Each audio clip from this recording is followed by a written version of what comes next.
je m'appelle Monsieur Mpako. Dans ce module, je vais vous parler de la Direction Générale des Impôts.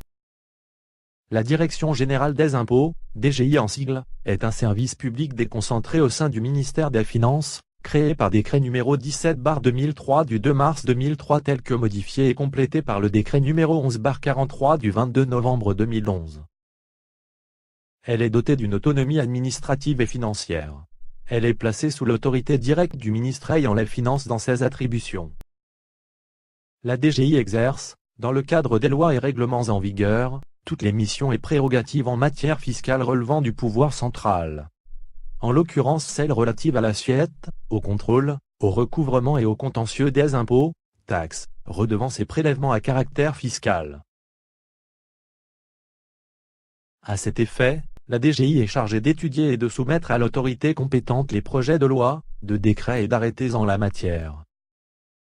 Elle est consultée pour tout texte ou toute convention à incidence fiscale ou tout projet d'investissement à un régime fiscal dérogatoire.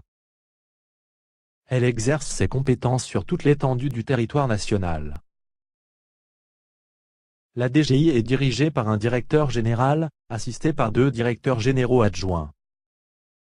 Elle comprend une administration centrale, une direction des grandes entreprises, une direction urbaine dans la ville de Kinshasa, ainsi qu'une direction provinciale dans chaque province.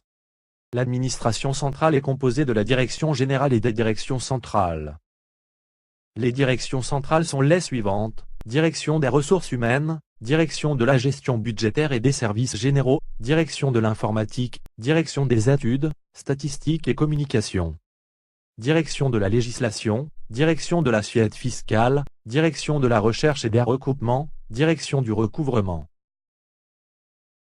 La direction des grandes entreprises, DGE en sigle, est chargée de la gestion de l'ensemble des opérations fiscales des entreprises, personnes physiques ou morales, dont le chiffre d'affaires annuel est supérieur à 2 milliards de francs congolais.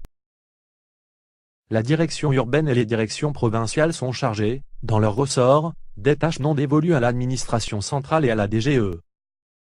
Elles disposent des services opérationnels à savoir les centres des impôts, CDI en sigle ou les sièges modélisés et modernisés dans la direction provinciale qui ne sont pas encore dotés des centres des impôts et les centres d'impôts synthétiques.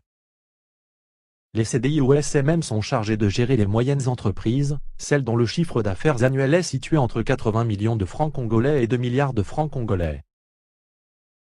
Les CIS gèrent les entreprises de petite taille, c'est-à-dire les petites entreprises et les micro-entreprises, celles dont le chiffre d'affaires annuel est inférieur à 80 millions de francs congolais. Parlons du système fiscal congolais.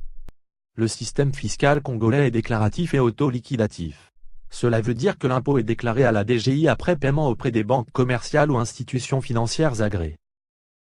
La DGI dispose d'une inspection des services placés sous l'autorité directe du directeur général. Les directions urbaines et provinciales des impôts disposent également d'une inspection des services placés sous l'autorité du directeur urbain ou provincial des impôts, selon le cas. La Direction générale des impôts gère les impôts qui relèvent du pouvoir central. Il s'agit de l'impôt professionnel sur les rémunérations, IPR, l'impôt sur les bénéfices et profits, IBP, l'impôt sur les revenus des capitaux mobiliers. L'impôt professionnel sur les prestations de services des non-résidents, l'impôt exceptionnel sur les rémunérations du personnel expatrié, ERE, la taxe sur la valeur ajoutée, TVA en sigle. La suite dans notre prochain module, restez donc branchés sur notre programme.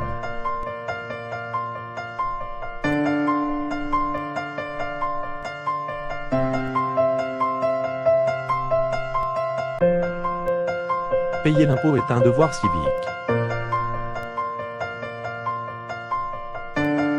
Direction générale des impôts.